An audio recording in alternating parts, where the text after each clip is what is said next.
Hey everyone. So, in the last lecture, I addressed the theory of meaning, theory of truth in Martine Alcoff's essay.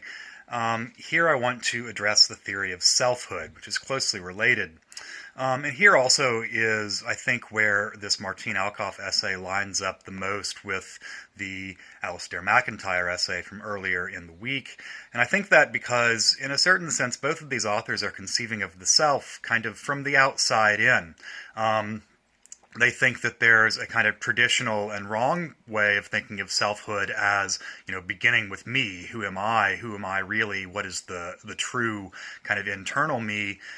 Whereas really we should be thinking of ourselves as really nodes in larger networks, phenomena of larger events, so to speak. In MacIntyre's terms, we are kind of enacted narratives with teloi, with meanings attached to them.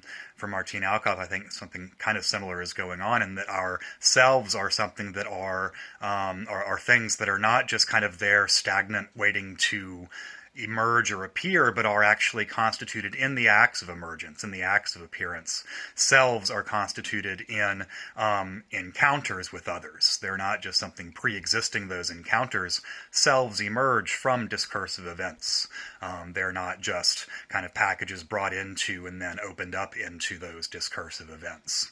So I want to start off here by just reading a quote from page 10 of this Martine Alcoff essay. On page 10 near the top here, she says, "In speaking for myself, I am also representing myself in a certain way as occupying a specific subject position." And I mentioned that term the last time. A specific subject position having certain characteristics and not others, and so on.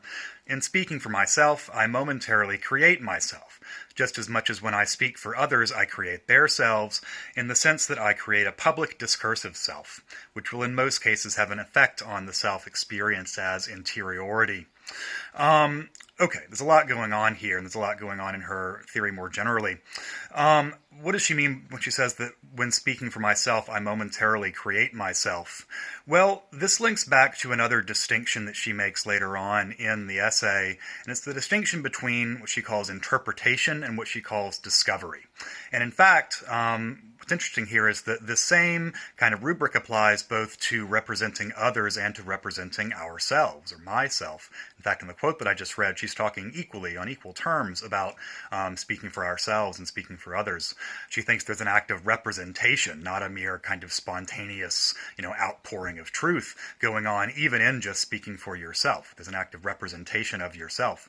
So, interpretation versus discovery. I said I wanted to explain that. She uses the term discovery to refer to the ideal of, if you're representing another or if you're representing yourself, truly finding what they really are and accurately representing it. So in the case of representing another, the model of discovery would be that I really understand their situation, I know everything that I need to know about it, and I can truly, as it were, occupy their subject position to such an extent that I am authorized to speak for them in any situation. That would be the instance of discovery, if it were possible. She doesn't think that that even is possible. What's really going on in any act of speaking for, again, in any act of speaking for either another or myself, is interpretation. So every act of speaking, she thinks, involves an act of interpretation. If I want to speak for someone in a different position of privilege or in a different social location from me, I'm not just discovering the truth about who they are. I'm always interpreting certain facts that they give me. I'm interpreting them like a text, according to certain signals that they offer me, according to certain things that I might know going into my attempt to interpret them or my attempt to discover them. This is very much, I think, like the act of reading, like the act of interpreting a text. We can't really get to the author on the other side of that text that we're reading. We're just working with the symbols and the signals that they give us to work with in trying to truly represent and trying to truly understand what that author is saying. The same goes for the act of interpreting another.